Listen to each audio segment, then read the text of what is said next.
Hey everybody, what is going on? I am Maximus Rex and this is Big Baby Reviews. Today is Jack Kirby Monday and I'm joined by Nick. Nick, What's up? There we go. That works. Cut you off there. We'll live with that. I don't want to edit. So we are today reviewing Fantastic Four issue number 13. So let's open up the old trade, have a look at the cover. Looks pretty cool. Obviously a huge kind of sci-fi space bent on this one. Does remind me a little bit, I've said it before, of kind of the Lost in Space concept. I feel like the Fantastic Four have some inspiration taken a little bit from that kind of family idea of those characters who are lost in space. I like the muted colors on the cover, right? It's kind of like a gray blue rather than like a saturated kind of bright blue. Yeah, faded. Yeah, it's almost monochrome. Denim? Is that what's called? The color of jeans? Yeah. They're wearing jeans jumpsuits possibly, but yeah, it's like it's not quite monotone or monochrome, but almost like a lot of blue and greens, I guess. Just the Human Torch who kind of stands out, which is cool. What else did I want to? There's something I wanted to say about this one here. I kind of dig the invisible. Is this supposed to be like an invisible arm? Seems like. Yeah, I kind of dig it though. It looks it's different take on the way to draw invisibility rather than the way he's been drawing Sue with the broken lines. Yes, exactly. This kind of looks pretty good. Yeah. Oh, I definitely think it looks better, than the segmented line. The illusion of the invisibility is more convincing for sure. And that's the Red Ghost, right? I guess he can turn invisible or something. I'm not familiar with. Doesn't he have like some of the Fantastic Four's powers or something? Kind of like the Super Skrull. I don't know if it's that, but I know he has army of apes, right? Like super apes. This guy's an odd concept. Yeah, but he's gonna be in the movie. John Malkovich, as we said earlier, we talked about earlier. Yeah. That great impression that Hater. I forget his first name. You've seen it, right? It's funny. All right. Well, let's have a look inside. I guess that's about all I want to say about the cover. And I will mention that I do think the same inker from the inside did ink this cover. And we're pointing it out because it's pretty interesting to see Steve Ditko is inking this issue. Talked about that last review that this was coming up. So the look here does, even though it's Jack Kirby layouts, you can really, if you know Steve Ditko's art, you can see his line work, how some of the characters' faces do become more Ditko-esque, if I can use that as a word. And I do think that the inking is more fun and interesting here in this Ditko Kirby combo than the gentleman who's been inking before, who's Artie Simic, I believe the name, and who's also going to ink next issue. So this is kind of a rare pearl in between of. Artie was demoted to letterer. Art, it's the same guy. You're right. Yeah, so now he's just lettering. I guess they're like, your inking sucks, but then Ditko's not available, so next issue will be back to him inking. Anyways, I don't want to trash the guy too much, but I definitely think this issue inked by Ditko up to now is visually the most interesting issue as far as illustration goes, just because that combo of the two, which works pretty well, right? Again, the Kirby layouts for sure, but you can definitely see Ditko's line and detail on top. Was Spider-Man created at this point or not? I'm pretty sure he was. Yeah. The two kind of early ones was Fantastic Four and then Spider-Man and then everything else, the Hulk and the Avengers and stuff. I know for sure it was Fantastic Four and Spider-Man. Okay. Because, Spider-Man didn't even star in his own series, right? At first, it was like they were finishing up Amazing Fantasy. That's why, because like Steve Ditko inking, I was just wondering that one. Well, listen, I'm sure like this combo happened before in those old Atlas monster comics and early on in Amazing Fantasy. Yeah. But yeah, definitely a different take on the Thing as to what we've seen up to this point, what we're going to get used to, and as far as the textures. But because I see Ditko's line, I just find it very interesting and still pretty fun. His interpretation of the Thing here. I kind of like this too. He's shrinking him down to squeeze him into a jar. I mean, kind of funny that he actually gets smaller. That's an odd choice, I guess, in the art. Maybe you make a bigger container that his normal sized head could fit in, but I get the point that he's trying to get across, obviously. Again, I've talked before about goofy, uses of Mr. Fantastic's powers or goofy situations he gets in because of them. This is definitely one here, I think, is, just, again, a goofy idea.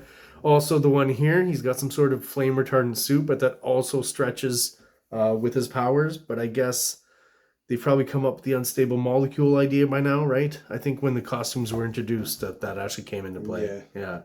So again, look, this is a good example of like, yeah, you can tell it's a Jack Kirby composition. But Steve Ditko ink. It's a Steve Ditko aesthetic completely, right? The line thickness and the way he's interpreting shadows and things is 100% Steve Ditko and not Jack Kirby, which is what makes this interesting. It's actually pretty cool. So I guess we get introduced to the Red Ghost here, and again, as Nick mentioned, he's got super apes. So from what I can tell here, he's got, I guess that seems like a gorilla, a baboon, and an orangutan, but like kind of a funny hippie version of an orangutan. I don't know how popular hippies were in around this time, but like the fact that he's pretty much got long hair, right? Kind of interesting. I don't think it was hippie times yet. This is early 60s. Like the beatniks were slowly probably morphing into the hippies at some point, right? Or I even think like the beatniks and the hippies didn't get along, even though they kind of had some of the same philosophies. Anyways, let's talk about comics, right? This again, I know it's a Jack Kirby underneath, but it's just something very Ditko-esque to the look and the expression. Another great shot here. I was telling Nick earlier that, you know, I mean, it's perfect that they got John Malkovich to do this character because I think he's going to do it justice. yeah, I mean, from what I've seen in the trailer, I don't know if I'm actually gonna. Well, it's the Fantastic Four, right? So, yeah, it's the one I'm kind of hopeful for as far as movies, upcoming Marvel movies. You know, Pedro Pascal, I'm not sure, but the rest looks pretty cool. So I hope they do it right. It looks like they're gonna be doing it right. There's a few kind of negatives about it, but overall, yeah, I'll probably give it a chance in theaters. But yeah, so this That's Steve, a great panel too. yeah, and the shadowing and stuff. I was saying earlier to Nick that this is to me kind of very Frank Miller-ish to a certain extent, and I don't think Frank Miller necessarily got it from Jack Kirby, but even though he got some inspiration from Kirby, but more from Ditko, and this is more of a Ditko thing in the inking that I feel is, you know, could fit right into a Sin City issue, right, as just kind of a one-off panel or something. At least the aesthetic of it, the high contrast. Very cool. And I feel, yeah, there's a lot of, I could point out, at some point I'll be reviewing Frank Miller comics, and I'll point out all the Ditko isms that he's kind of incorporated into his work. I like this shot that's going to come back a lot of I see, like, again, certain tropes building in the Fantastic Four, right? The shot of them in some sort of ship on an adventure is basically there from the first issue, obviously. It's tied into their origins, and that seems to come back a lot. Something he was doing, if you've ever seen old issues of Challengers of the Unknown, he was kind of already doing that in those issues. So that's, you know, not a new idea necessarily, but it works really well, I think, in the Fantastic Four. You'll see this shot again and again in each or every few issues of the Fantastic Four, again, in an odd position, upside down, in a ship, you know. This very shot. Steve Ditko inking once again. You can see the thinness of the line. Not quite as bold as generally how Kirby's inked, but I still think it looks fun and interesting. This effect I've never seen ever on the Human Torch here. So holy crap. Yeah, I don't know exactly what you mean. You want to fly and investigate the ship. So I don't think this is any... Well, let me read. Sure, this chemical tuxedo releases an artificial atmosphere around me, allowing me to flame on in airless space. It'll be a gasser. Okay, so just kind of a reason so he can look cool and fly around in space. Quickly explained. I love I know, just the Earth really far away. Puzzle pieces. You know, and interesting because back then, you know, I guess any reference you would have of the Earth would be like maps and stuff, right? We had not gone to space yet or taken pictures of the Earth from space. At least I don't think so in 1962. No. Don't believe so. Wait, so maybe. I like Sign of the Times. We've got a Russian ship. The Red Ghost, of course. Red. He's a communist. He's a dirty Russian. Again, another one where I feel like the Ditko kind of comes out in the face here. Also, the way Ditko like inks Kirby tech and Kirby machinery, even at this early stage, it's like he somehow takes all the shapes and makes it his own with the aesthetic. I definitely see the Steve Ditko lines all throughout this machinery here. This would be like a great t-shirt. Not a bad idea. Oh, there's our hippie orangutan. He's got like a skullet. right? Oh, he looks like an ape too. Yeah, I guess maybe they're trying to mirror the look of the Red Ghost somehow, maybe. This, yeah, we talked about that earlier too, how great that is. This is, again, a Kirby trope. We're going to see this shot of some sort of, technologically, advanced city, or, an ancient city. Here's where you see that really drawing is just combining shapes together, right? Because that's what he's doing here. Ditko, I think, lending a little bit of that high contrast look here and there. That's akin a little bit to Sin City, right? Giving it a slightly different texture, but definitely a Kirby composition in all the shapes and elements that he's combining together. Then we've got the huge suppository rocket ship just coming down here. It's shaped for probing. Okay, we got two cool. Actually, this one's kind of fun. Like, I think that's kind of cool and interesting, and works visually and looks cool. This is just, again, it's more. I would put that in my goofy folder for sure.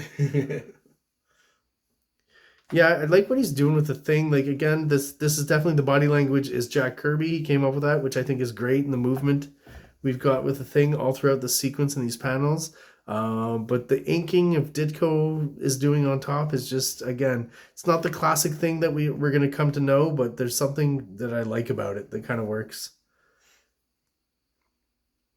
So I guess this invisibility thing you mentioned on the cover, yeah, so it's being applied. The Red Ghost is invisible here. But yeah, I do think, like you said, this works better than the segmented line.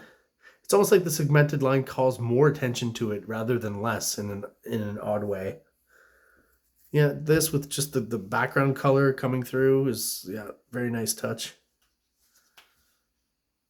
Again, for the level, today this would be overly computer colored and hazy and just clear and concise, and gets the idea across in a simple, clear, visual way, which is what you want generally when you're making comics.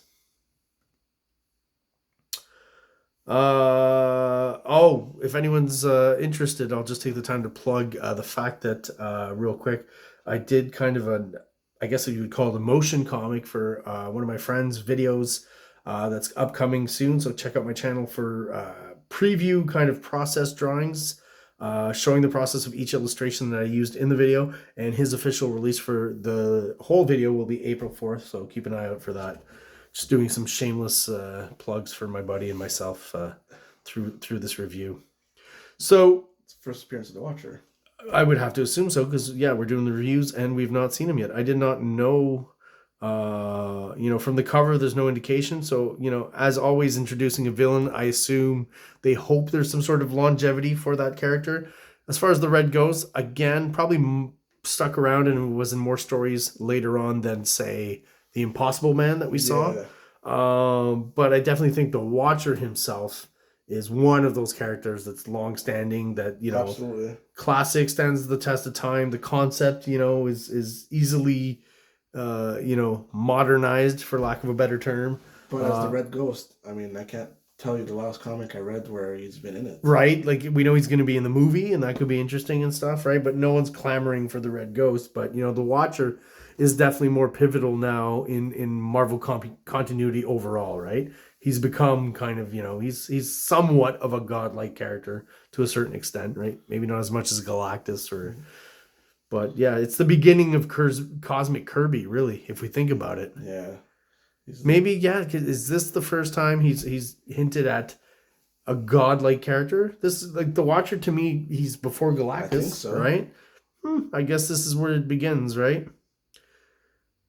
I mean, it makes sense. He's gone into aliens and sci-fi and stuff, as you can see here, right? Already. Oh, just what a weird, interesting design for this creature here. So I guess, the Watcher is that first step towards the fully cosmic character. I never thought of that, really. And I'm a genius, and I just came up with it now. There's an interesting hand.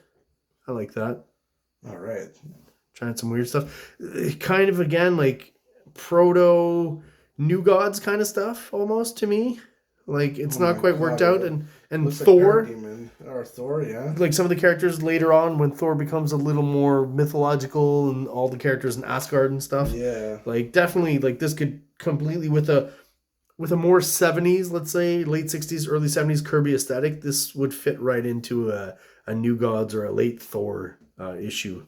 So again, that's what's fun about looking at these very early issues. It's almost like you see little pangs of, not that he's not great yet, but the pangs of future greatness in just a few short years. Yeah, that's so New Gods to me. The fast part. This here, like again, that mix between Ditko and Kirby, the interpretation of this kind of tornado and the effect lines or dynamic lines down here, definitely all Ditko once again. Love just the shot of the thing here. I think just looks really good, just as far as the inking and everything. This looks good too. Look at this. That's a great splash, continuing the whole, again, mysterious abandoned city thing. Very cool. Yeah, it's just, he's just got a knack for taking kind of random shapes, but composing them together where it's simple and easy to understand and very evocative, right? Even at this early stage, well, fairly early stage, he's already been drawing for, or working in comics for a good 20 odd years by now. And we mentioned earlier, right, this is like completely a Steve Ditko face, the hair rendering and everything, other than, whatever layout Jack Kirby had underneath. You can always tell with the figures, it's Jack Kirby. Duel in the Dead City. All right, so confrontation between the Thing and the gorilla. That makes sense. Another shot where I definitely feel like a lot of the Ditko shines through. Again, Ditko has just such a much thinner line throughout his inking and his own artwork. Kind of a cool looking ship here. Interesting, right? It's not, yeah. It kind of looks like a manta ray or something. I thought it was their the Fantastic Car, but no. I for a second, but it's this the Red Ghost ship, I guess. But I'm like, is it? It's on rails again? I guess things on rails was a kind of popular thing at that point. Maybe like again those issues of Scientific American he was reading were pointing towards. I know in around the early '60s, I forget which huge company. One of these huge companies is like. I don't think it's Boeing, but like one of these huge engineering companies. We're talking about like building underground tunnels for trains to cross all of America, right? Like in the, just a few hours. And a lot of people, it never actually got built officially, but a lot of people theorize that, whatever deep state, secret government plans that are out there, that they actually built some of this infrastructure and it actually exists underground. For the elites. Yeah, well, listen, again, there's publications, again, like Scientific American, you can look back to in those early 60s where they're talking about these projects, in the future, man will travel by train underground and all this. And, it's true to a certain extent with metros and citywide trains, but like to cross country underground at super high speeds, that would obviously be of great benefit, but doesn't exist officially for the public anyways. They got them in Japan, though. They're not underground, but...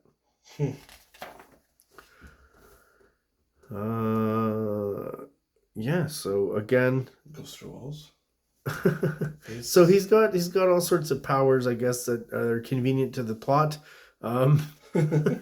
Is what I seem to be getting here. Like, here's another... I'll talk about the example of the amount of text here is just overwhelming. Again, when I see 2 pages like this, the art's great. Like that's almost where I want to be, just reading visually with the images and figuring out what's going on. I don't really need the text, which is pretty common to most Jack Kirby stories. This just feels like Stan Lee justifying his position here. Yeah. And covering up a lot of the art, unfortunately.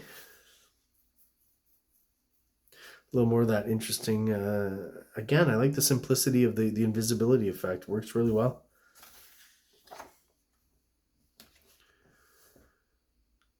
So I got to assume we got the Watcher here. That's his big old noggin.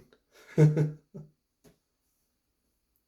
interesting shot. It's on a television screen, I guess so. Yeah, I was gonna say this is maybe a part where you have to read to understand what's going on visually, because it's like they're in this kind of sci-fi futuristic space. The Watcher looks at it, and all of a sudden there's like a toothless dinosaur running after the Red Ghost here. So in one brief microsecond, I can transport you to a place in limbo where you would remain throughout all of eternity.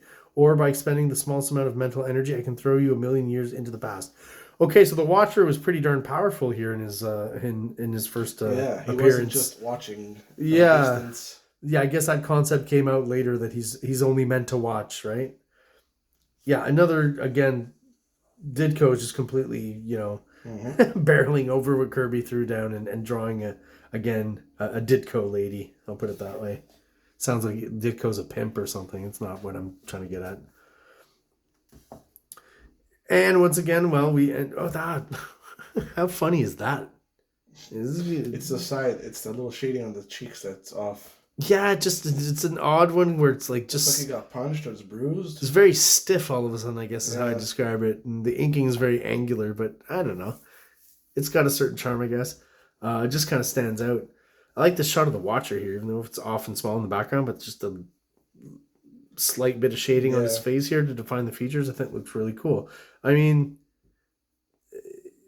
oddly enough, if you remember, I'm sure you've seen, right, the first introduction of Galactus, the Watcher in that one is like his head's not as big and his proportions, like he just kind of looks like a fat dude. Oh no, there's another character that looks like him. That's a fat dude. But is it another Watcher or something? I can't remember. Because I always remembered when I looked at the Galactus trilogy when he's introduced, I'd look at it and I'm like, man, the Watcher looks a bit different. Like his proportions are different from what I'm used to with the big head. And I feel like here he's clearly introduced the big head Watcher concept. The proportions are what I imagine the Watcher to be. Yeah, he looks more in proportion and to scale in that Galactus trilogy. Yeah. There's that cover. I guess maybe he didn't go back and look and eventually realized, oh yeah, he's got a really big head and slowly eased back into it. I don't know for sure, but I'm just pointing it out because I do feel like this is, nothing's much has changed in the Watcher's look from this very shot here and what we've seen in this issue. Another kind of fun, I just like the shot of the thing here inked by Ditko. There's something I like about it, so I find that's another good one. One more little chance to point out that thin Ditko line that he's using. And another super small panel to finish off the issue. And off goes the flying suppository. And that is it for this issue, guys. So that is it. Our review of Fantastic Four issue number 13. Thank you so much for watching. If you're subscribed, thank you for the loyalty and still watching. If you watch this video but you're not subscribed, please do so below. Hit the button. It only takes a second. Helps the channel grow. Helps get us out there to other people who are in the comic book. So I'm going to wish everyone out there an awesome day. And like, subscribe, like, subscribe.